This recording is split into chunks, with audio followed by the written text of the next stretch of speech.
Sit. Good. Good. Sit. See? You're getting active and annoying. Sit. So he's like, I'm not listening. Give a little mild correction there. Sit. I'll hold that at a 5. Get that door behind you so it don't be shut. Sit. That's good. That's good. You know what I want. Attaboy. Very nice. Oh, booga booga. Good. Choo choo choo choo choo. You gotta really try to get him to anticipate going out, because I want to see if the whines come when he starts to get that emotional feeling. I'm seeing him starting to stop himself from whining, because he understands that as soon as he starts going in that space and whining, that's when I'm going to, that's when the conflict's going to come, because I'm going to say, I don't like that. Right? Good. Go, go, go, go. No. Good boy, Ricky. He's working for it. Good boy, Ricky. Yes, you were doing such a wonderful job.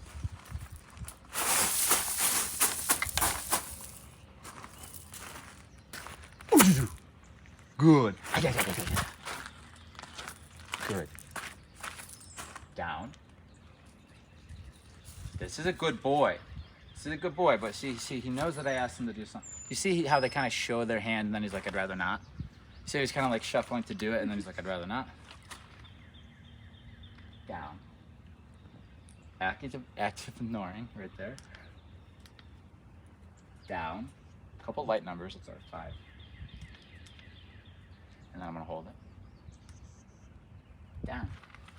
And then I start to close the gap to give him information.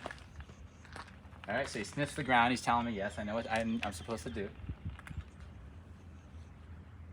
A little up in the numbers, just a little. Get some more motivation. Right there. Okay, we're at a 7. Down.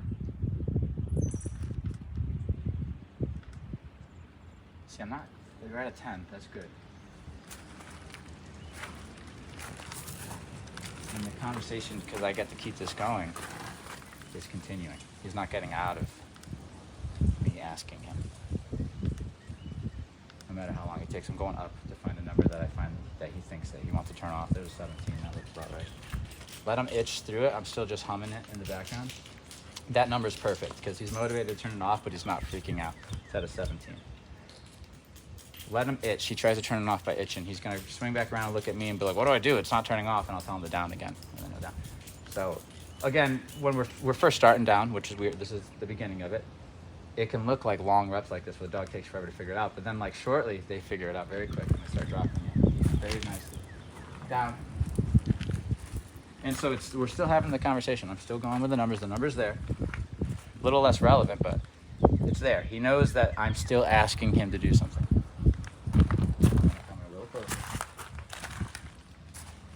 Back gets a little heavier because it's heading in the wrong direction. Down. All those head turns are, how do I get out of this conversation? What's head turns? I'm not going to intrude it. So I'm going to come in and start molding. Any attitude that comes up in my molding when I'm starting to push and tell where to go gets corrected. Some dogs will snap at you. Some dogs will do this, which is just hold their muscles. I just hold a nice steady position going backwards. I have my e-collar on still. The conversation's on still. It's at a 21. And then when he lays down, it all turns off, and I tell him he's a good boy. It's a long rep, but then 2 reps down the road, he just lays down immediately. Okay, so he made the choice to lay down. So I was putting pressure on him, but I'm not throwing him into down. I could, obviously, I'm strong enough to take this small guy and go wham into it down. That's not what I want to do. I want to put just enough pressure that when he gives up, he goes into the position. But you see, good boy, you see he chose. He said, okay, and he chose. Because he knew that I wanted him to do this since the beginning. Because we did a few reps. He understands this is the submission I taught him. I'm just calling it down now. But I'm using the same body language that I used. Good. All right. We'll try it down again in a little while. We're going to give him some freedom. Good. Charlie. Break. Good job, big guy. I'm very proud of you. I just think he's doing so well. I know that maybe didn't look like it, but to me, That's just his attitude, which is what dogs come with, and this is how we break down the attitude. We show them, we prove to them through these experiences that it doesn't serve them anymore. But okay.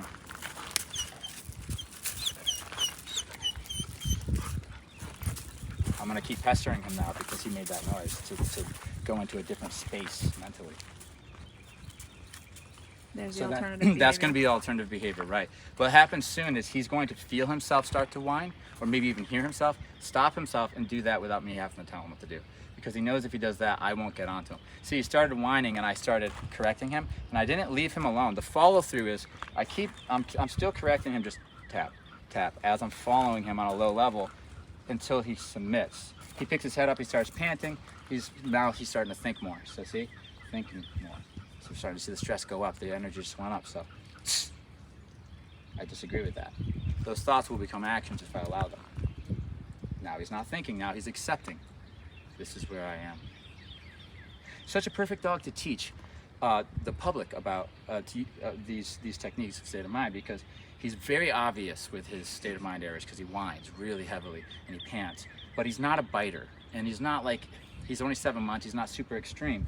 But he's bad enough to make all these mistakes very clearly and remedy them very clearly, so I can show you what it looks like and what we're doing. So there goes the stress, okay? Look at the difference between him and the way he's checking the world. He's using his nose, just kind of checking out and just being passive but taking in the information. He's doing that now, but when he starts panting heavy and the eyes start kind of looking around like this is when he's starting to he's not accepting, he's not submitting, he's starting to plan an escape or think about another option. So that gets corrected. I don't care what it is he's thinking about, I'm just saying I'm correcting you for not submitting. That's it. And if you submit, you avoid the correction and you get a reward. Okay, so this is how we get the state of mind. Riggins is carrying the state of mind because he understands, because he's been with us for years, right?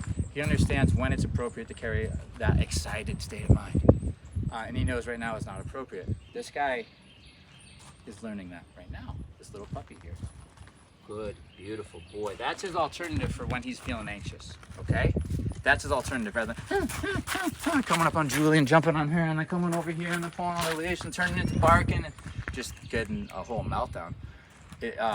He will do it all day long as we transition from event to event, you know, and it's really a buzzkill for the people because it really does take the fun out of everything. Yeah. And then he's not having fun because he's just so high strung. So what we say is when we see our dog enter that state, we punish that state, okay? Just like another dog would, you know, he got attacked at a daycare. Okay, let's talk about that because that's related to his state of mind errors. When he got attacked, not because he's a mean guy and he's in there and he's saying, hey, I want the biggest, toughest guy in here and I'm gonna kick his ass, and then he got his ass kicked for saying that. That's not what happened. What happened is he's a puppy and he annoyed and pestered an older dog, and they corrected him. And the way that they corrected him, the dog was probably a little unbalanced and unstable, so it overcorrected him because it did puncture him in his legs and stuff. He's fine, by the way. His association with the dogs is still happy as far as I can see. I mean, he had a little barking and stuff, but nothing serious, luckily. I think we're good in that department. But why am I saying this? I'm saying this because dogs correct unstable energy, right? So when he's going into crazy town, dogs will want to correct him because if they're around each other, that kind of energy is unpredictable. Therefore, if they're a pack, they can't survive with this guy being like that. So they'll correct that. Now, if we treat him like he's a dog, and we use we use the methods that they use to create harmony in their packs by correcting states of mind that we find inappropriate, then we get peace, we get submission, we get a calm mind. Like that, the other dog would have got that with him too. The dog who corrected him would eventually get him to be calm in his space through correcting the crazy, okay? And then when he approaches nice and calm and polite, there is no correction. You know, there might even be an interaction, some sniffing, there might even be something. So that's how they learn. Now, he didn't get the chance to learn that when he was really young, because, you know, the dogs they get adopted out of their packs at 8 weeks. So by the time they get to the humans, they grow up, they miss all these opportunities of learning how to deal with conflict, how to submit to like diffuse a situation so they don't get snapped at. They miss that, and then maybe they might interact with some dogs when they're a little bit older, 6 months, 7 months, even a year, and they're just a little too much. They didn't learn that lesson, and they learn the hard way right then and there. Better late than never, but it's usually more chaotic than it had to be. If they're really young learning that from their pack, it's not as bad as when they're bigger and more crazy, and it can cause bigger fights. Okay, we got some wind. Amazing. Okay, so that's what I wanted to say. Yes. But also that's why me correcting his instability goes over well. Correcting him and then follow through is just my version of submitting him like the other dog would. So the other dog would, if he had an interest in actually gaining a follower or a dog who actually listened to him, he would correct him like he did, but then he would submit him. Meaning he would probably stand over him and wait for this, and anytime he tried to get up, he would come at him again. And you can find this stuff on YouTube, where dogs submitting each other. But he will end up in a mind like this, and when he's in a mind like that, the other dog will sniff him and all that, and then he'll just walk away, and then he can get up. But if he tries to get up before the dog walks away, and he's still sniffing him, he's gonna get bit again and put into that submissive state, position. Oftentimes they're like this, or they're on the side even, or they roll over on their back, and this is a dog who knows how to submit. They go, I'm not asking for him to do rolling over on your back. Of course, I'm not a dog. I'm not a dog, so I'm not fighting at him and stuff, and like, I'm doing it differently. So You're simulating it with the e-collar. I'm simulating it, and there's a little bit of a learning curve for him. I'm teaching him, this is my way as a human of disagreeing and correcting, and I still expect what you give another dog, which is submission and respect. And then once I can kind of break that barrier of like human to dog, get that species barrier out of the way, and he understands the way I communicate, it's great. We're good. So that's what these early initial experiences are all for, is to create that dynamic between me and him, where I'm leader and he's follower, teaching him about the e-collar and all the rules that go along with being a follower to a human. And he's learning all of them right now, and he's doing really good. He's not an easy dog. He's very anxious, but I feel like his turnaround is going to be huge.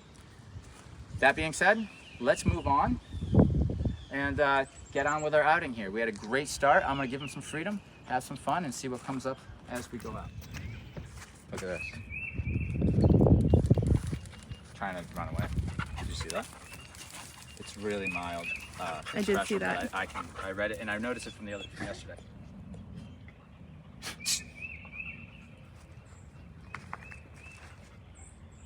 Break. Yeah, good boy. So when I started to run, he said, "Oh, he's not paying attention. I'm gonna take off." Yeah.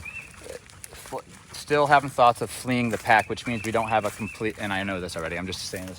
He's not a loyal follower. Yeah, he's not 100% a follower to me. He's not committed all the way. I don't expect him to be that way, to be fully committed at day 3 or day 4. But by the end of, I would say by the beginning of week 3, we have committed. It takes about 2 weeks, I say, our process for an average dog to get a really 100% follower who's not giving us any attitude or anything. Can't take him on pack hikes with the other dogs yet, because he would be gone. No, not yet. No, he's just starting. This is the beginning, and those are the conversations I'm looking for. I'm looking to catch him thinking about running away. I'm looking to catch him thinking about whatever thoughts that I feel like are doing damage to our relationship and life with him. And this is one. One just came up. So now he's freezing, okay? So instead of running away while we're walking, he's just gonna stay back and let us go, so that when we're out of sight, he gets to go, okay? So,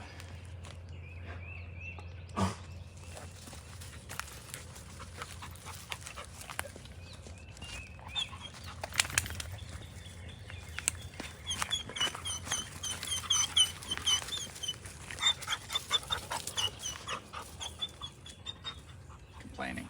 That number is a 7. It is not painful. He doesn't want to listen. You barely even feel that number on your hands.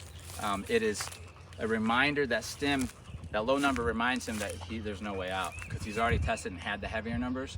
So that low number, which barely anything, it's like a fly landing on your neck. The whine is like, fuck.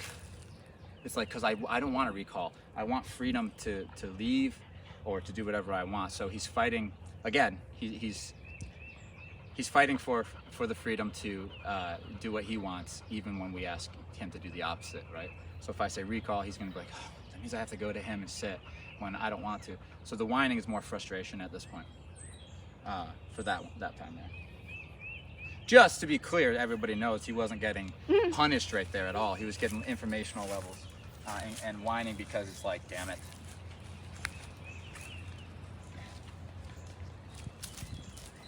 Break. Woo, Good boy. And yeah, now he's free again. boy. And here's the thing. I'm only doing a recall when he has a bad thought, a naughty thought, right? Running away, freezing, not listening.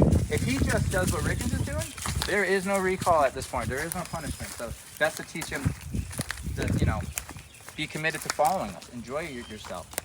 Don't try to sneak away. Don't try to run away. Don't give us attitude when we ask you to do something. He's learning all of that. All right, let's go down. Let's go.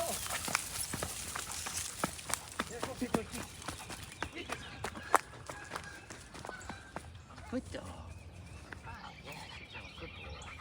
It's good to see you today. Every day he's improved. So Oh yeah. some great stuff. Significant improving today on the whining, you guys. Oh my gosh. Yeah. Break. Yeah, Charlie.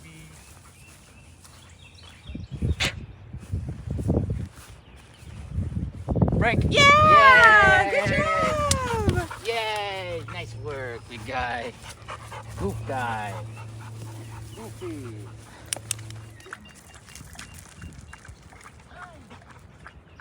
Love it. There. Just stay right there because we've created the draw to you. He wants to be over to you, but I've asked him to come over here. So we got to talk about attitude, right? He wants to go there, and as he's going, he gets the beep, which means he's got to turn around, which is an ultimatum. Otherwise, there's a correction. So he comes back. He does come back. He took a correction, but then he came back, mild correction at a 6. Came back and then he complained a little bit. That's a complaint. I want to go over there. So I corrected it, and then he quieted down, which is perfect. Okay. Good. And see how I pet him and he goes like this to my hand. He's good. He feels prideful. He's like, yeah, okay, we're doing this. Break. Yeah, Charlie. Good boy. That's a good boy, Charlie. Down.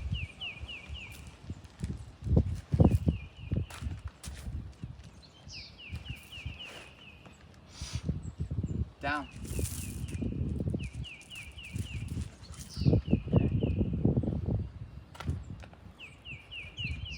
Good. See, it went from me molding him to just touching his shoulders. Good.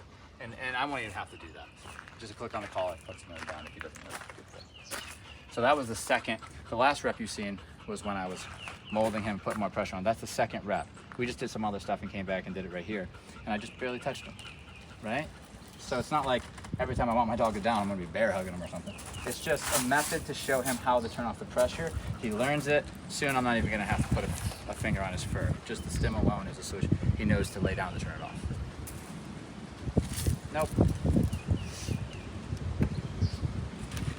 Down. There's his hand gesture. That's his answer. And look, there's the third one. Nothing. Good boy. This door is really annoying me.